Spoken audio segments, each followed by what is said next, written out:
Y si aterrizan mañana en la canchita de su barrio, ¿qué aspecto cree usted que tendrían? ¿Se parecerían a nosotros? ¿Serían totalmente distintos? Bueno, hay dos teorías. Le cuento las dos. Pero primero establezcamos esto. Estamos hablando de una raza inteligente que puede comunicarse o que puede hacer viajes espaciales. Esa raza en su planeta debe tener un montón de animales muy, muy diferentes que no necesitan estas tres condiciones de las cuales vamos a hablar ahora, que sí son requeridas para una raza inteligente. Establezcamos estas tres. Primero, tiene que tener un sistema energético eficiente, muy eficiente, porque para tener un cerebro grande hace falta mucha energía. El cerebro es un glotón insaciable de energía que el 20% de lo que usted consume se lo lleva al cerebro. El tener un sistema vegetariano, el de ser herbívoros, y tener un sistema digestivo herbívoro, consume muchísima energía también. No se puede abastecer a los dos, o uno o el otro. Entonces, nosotros, cuando empezamos a comer carne y nos hicimos herbívoros, tuvimos un enorme sobrante de energía porque la carne, la depredación, nos da un 20% de energía útil aprovechable de lo que comemos, y comer vegetales o la fotosíntesis nos da un 1% nada más. Entonces, por dos motivos. Primero, porque conseguimos más energía con la carne, y segundo, porque al abandonar un sistema digestivo vegetariano nos sobró energía. Entonces tiene que ser un depredador, y un depredador muy agresivo. Nosotros somos una especie tremendamente agresiva. Si no lo fuéramos, estaríamos ahora hablando en una cueva. De hecho, el hombre inventó el fuego y lo primero que hizo fue quemar la choza de su vecino, y todavía seguimos haciendo eso. Somos un depredador terrible, pero no demasiado armado. Si nosotros tuviéramos cuernos, una velocidad imposible de zafar, si tuviéramos garras, si tuviéramos veneno, si realmente fuéramos fortísimos, entonces no tendríamos que pensar demasiado para ser un gran depredador. No era necesario desarrollar una gran inteligencia ni ser ingenioso. Así que tenemos que buscar un término medio. Primer punto. Hace falta entonces un sistema energético muy, muy eficiente. Segundo punto, manipulación de objetos.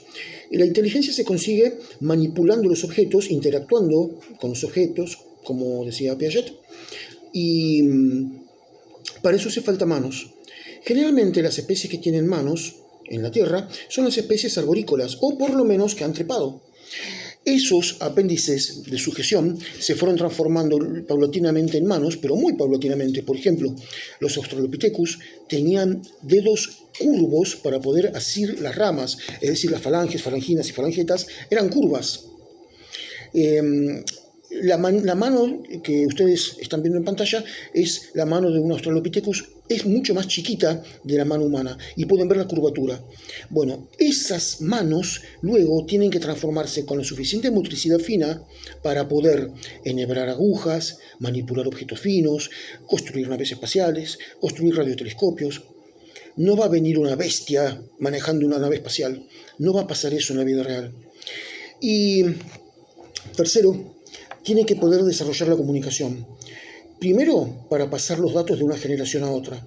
Segundo, para asociarse, agruparse y entre todos conseguir proyectos que no podría hacer solo. Para eso, para todo lo que nombré hace falta un cerebro grande. Por ejemplo, el lenguaje está en la circunvolución de Broca, en esta parte del cerebro, y hace falta desarrollar toda esa parte. Ya establecimos. Le voy a hablar un poquito más del cerebro antes de pasar al punto. El índice de encefalización es la relación entre la cantidad de cerebro y la cantidad de kilos que tenemos que mover. Eso es muy, muy importante. El índice de encefalización nuestro es de 7,4. Nosotros, con 1,3 kg, 1,4 kg de cerebro, movemos 70-80 kilos. Y está bien. 7,4. Por ejemplo, la del mono es 2,1 y la del delfín es 5,3. El delfín tiene un cerebro un poco más grande que el nuestro, pero tiene que mover 150 kilos. Y además, peor todavía, vive en un medio demasiado monótono, el medio líquido, el medio acuático, en la cual no representa grandes cambios, que tenga que usar su inteligencia para adaptarse, y no puede hacer fuego.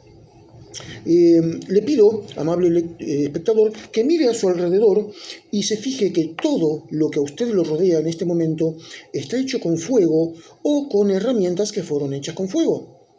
No podemos avanzar tecnológicamente sin eso. De hecho, el fuego es lo más importante que descubrió la humanidad. Y como nota de color le dijo, antes de la extinción de los dinosaurios, antes que cayera el meteorito o el cometa que extinguió los dinosaurios, el Chicxulub, había un candidato a ser el animal más inteligente. Se llamaba Troodon y tenía estas características que acabo de nombrar.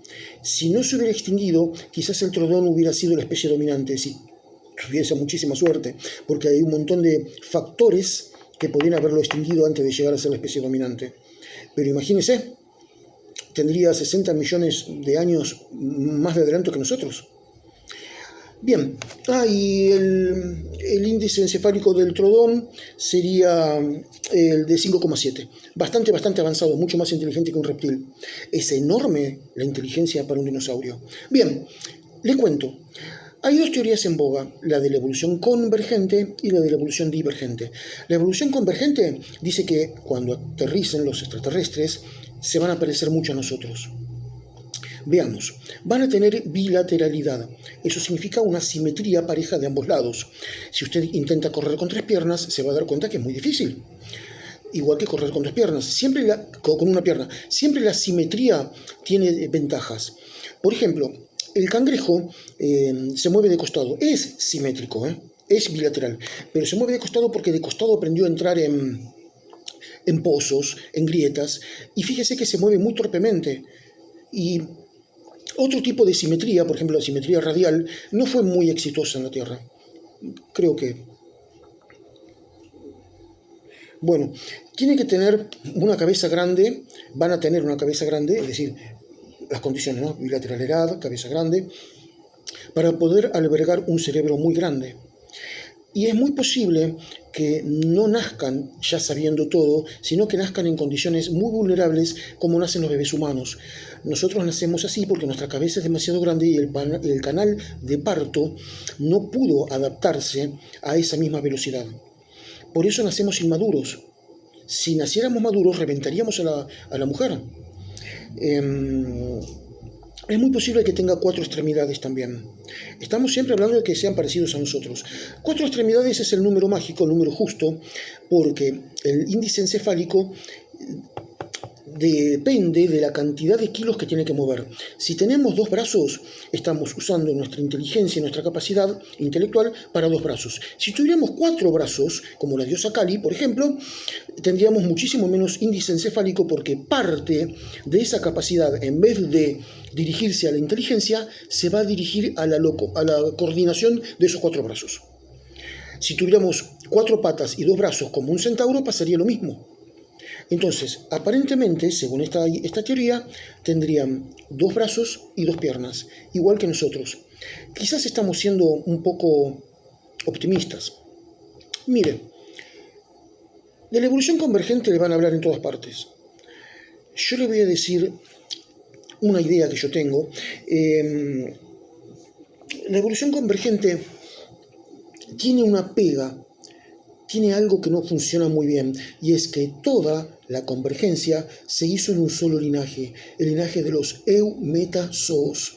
Todos descendemos de los Eumetazoos y ellos ya tenían una boca, un sistema digestivo, tenían músculos, tenían bilateralidad tenían, y tenían un sistema nervioso.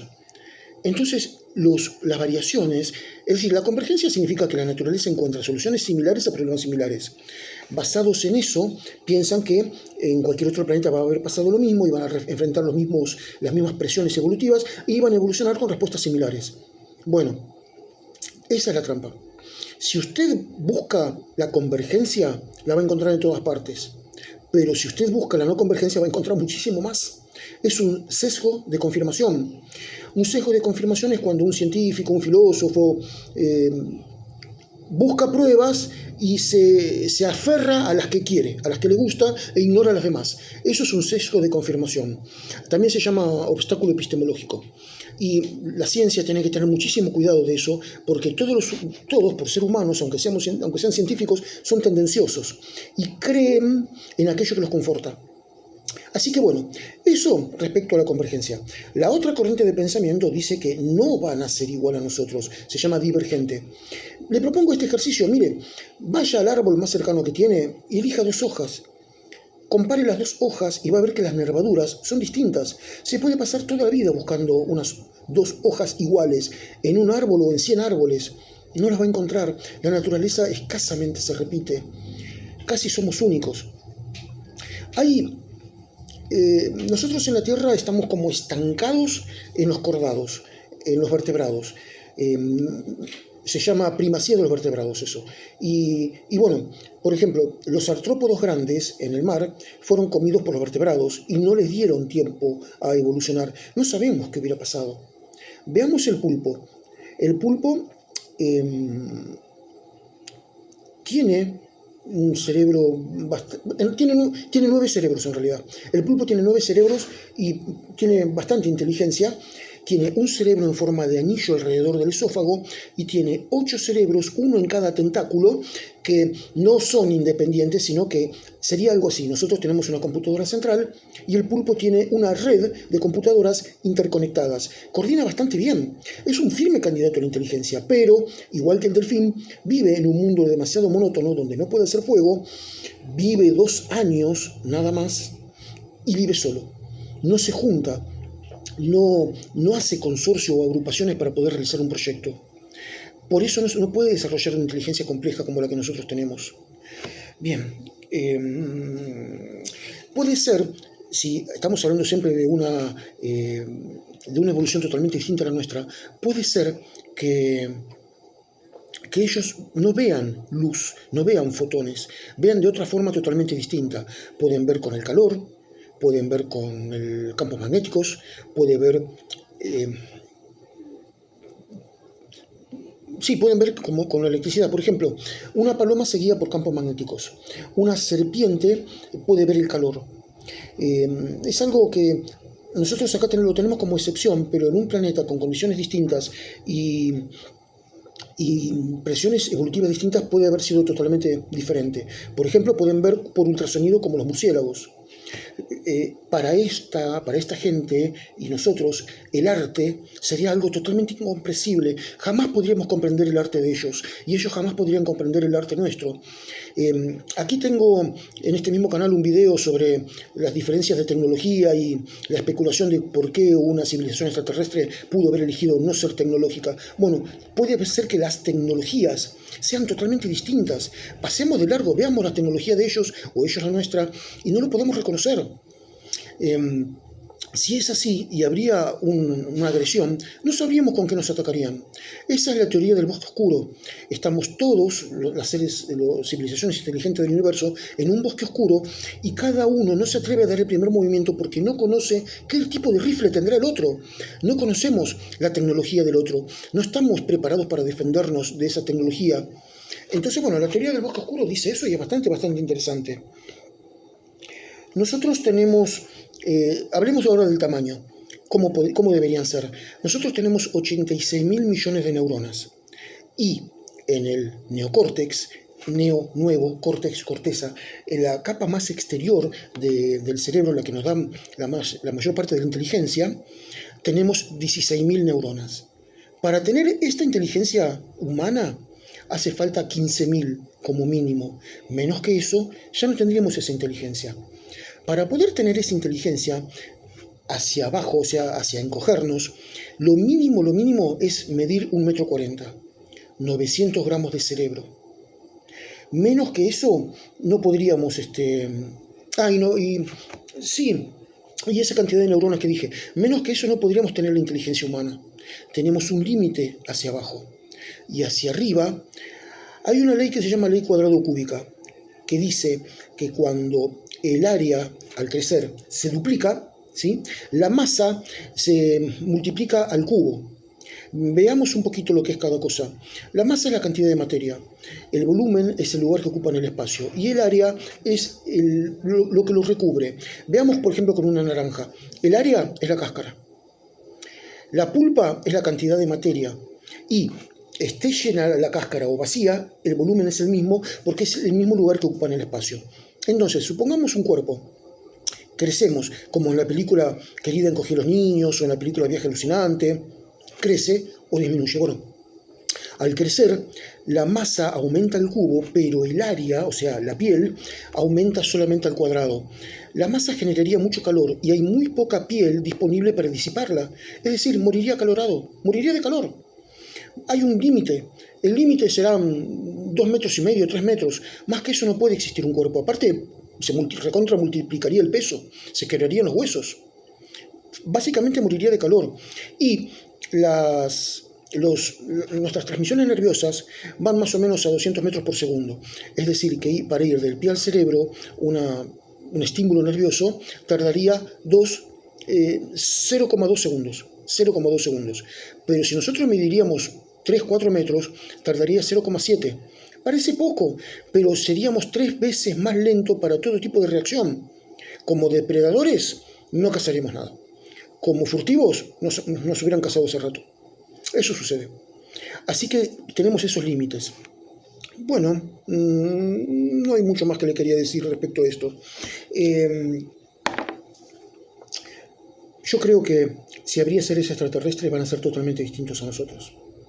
Carl Sagan, un astrónomo, divulgador, el que creó la serie Cosmos, un gran inspirador para mí, lo leí desde muy joven, él decía esto: si te molesta tu vecino, sopórtalo, no vas a encontrar a nadie igual en 100 millones de galaxias. Y creo que por ese lado viene el asunto. Pero como divulgador le tengo que decir las dos teorías. Espero que le haya gustado el video.